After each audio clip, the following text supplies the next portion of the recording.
If you're paying attention to the news right now, you're seeing something that is nothing short of a revolution. And that revolution's name is Candace Owens. And I can't say enough about it because she represents the first line of the new media. And that reality alone is what has the old order shaking in their boots. Not because she's perfect, not because she's reckless, not because she operates outside the system that thrived on permission, but because of that. Because of she doesn't care about deference. She's fearless. She doesn't ask to be let in. She doesn't seek validation from institutions that have already lost their authority in their minds. She speaks directly to an audience that no longer believes the referees are neutral or even competent. And that's the problem right now.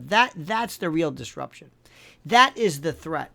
That is why figures like Ben Shapiro, oh my God, this guy, why he sounds increasingly frantic and moralistic and disconnected from the very people he claims to represent.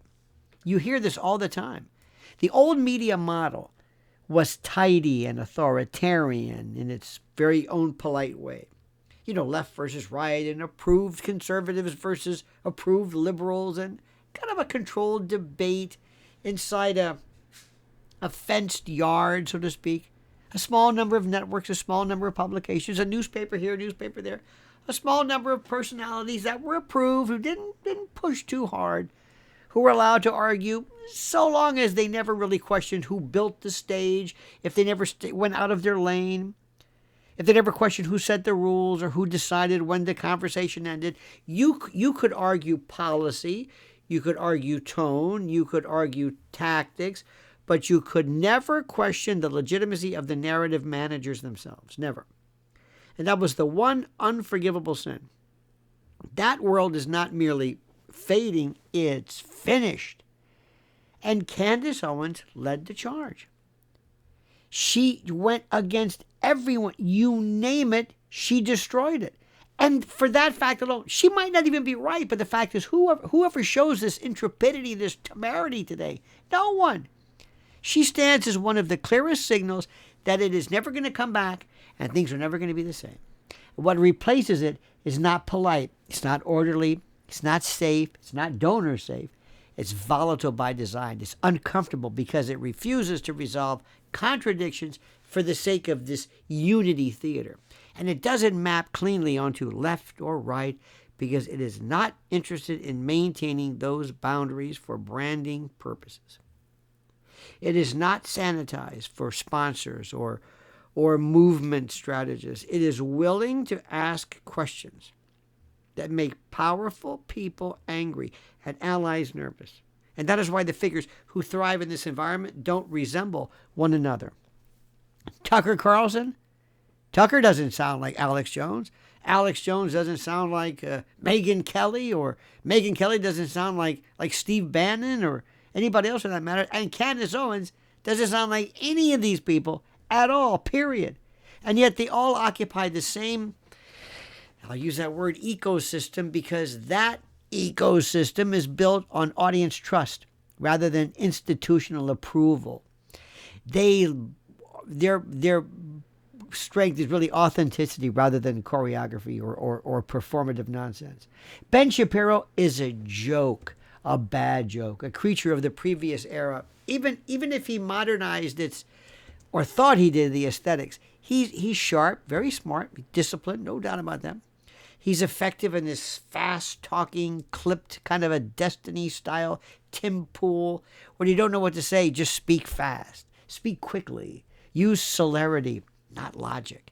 Maybe they'll think and confuse the speed for brilliant. But they worked effectively within centralized media. They did great. The Daily Wire is still a top-down operation with, brand sensitivities and donor expectations and clearly enforced boundaries. It's far closer to cable news of yore, really, than to an actual insurgent media movement. And that's not an insult. It's a diagnosis.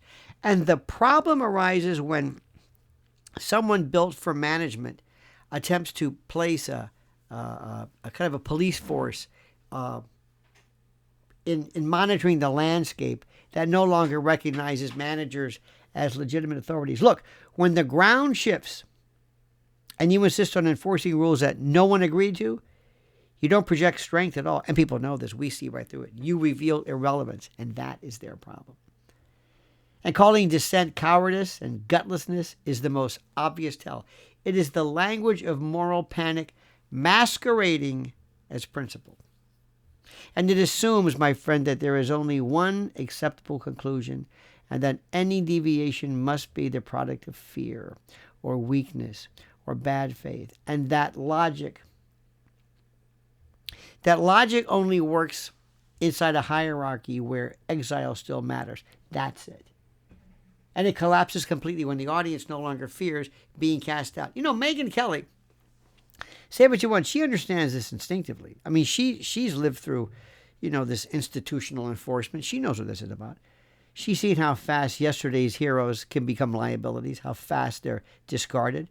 And her refusal to perform ritual denunciations isn't cowardice by any stretch of the imagination. It's survival instinct, baby, sharpened by experience. And the idea that silence equals complicity is another fossil, something ossified from the legacy era. In the new media today, in the new media environment, restraint is not giving up. It's not abdication or abnegation. It's official wisdom. Look, audiences are exhausted by instant verdicts and, compulsory, feigned performative outrage. And they're tired of being told what to think before facts are settled. And they reward voices like Candace, like yours and mine, that slow the process down and refuse to turn every disagreement into some loyalty test.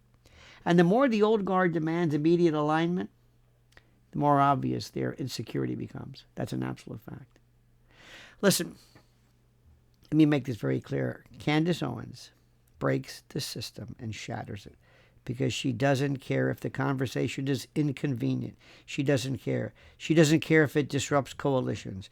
That exists, I guess, only on paper. She doesn't care if forces uncomfortable deal with her. If people who would rather, manage optics than confront reality. And that doesn't mean she's always right by any stretch of the imagination. It means that she's aligned with the audience's hunger for unscripted truth, for authenticity, for real, for keeping it real. And people no longer want consensus delivered from above. They want to see the arguments unfold in real time and honestly. They want to believe in what you're saying. And they want to hear disagreement without watching one side get erased for asking the wrong question, this cancel culture nonsense. We're tired of it. We're through with it. And that's how she boldly advances. Alex Jones, the OG, this guy, the paterfamilias, he grasped the truth long before it became fashionable.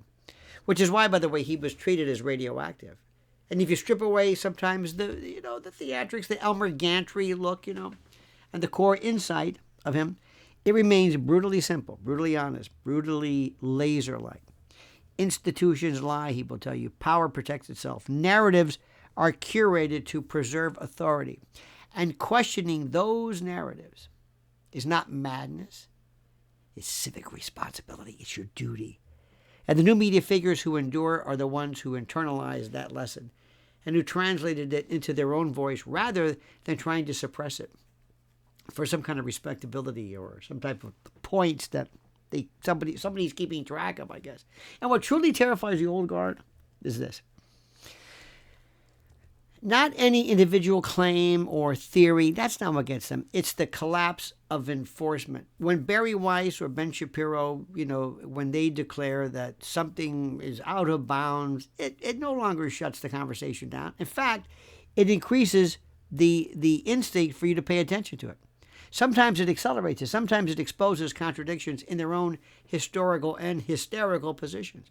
And audiences remember this. We know this. Remember Iraq? Remember the weapons of mass destruction? Remember that? Remember PNAC? Project for a New American Century? Remember 9/11? Remember COVID? Remember everything? Remember being told that skepticism was dangerous? Trust the science. Don't be an anti-vaxxer. Don't be an election denier. They remember how certainty was used as a weapon.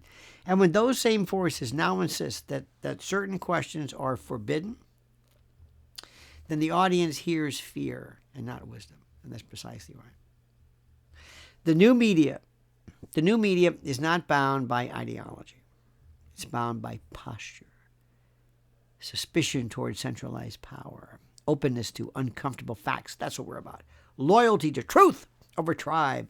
And that posture, that position, is incompatible with message discipline and reputational blacklist from those guys. You can't threaten ostracism when the club itself has lost its appeal. Remember that. And Candace Owens, the queen, is not dividing the right by any stretch of the imagination. She's exposing fractures that were always there.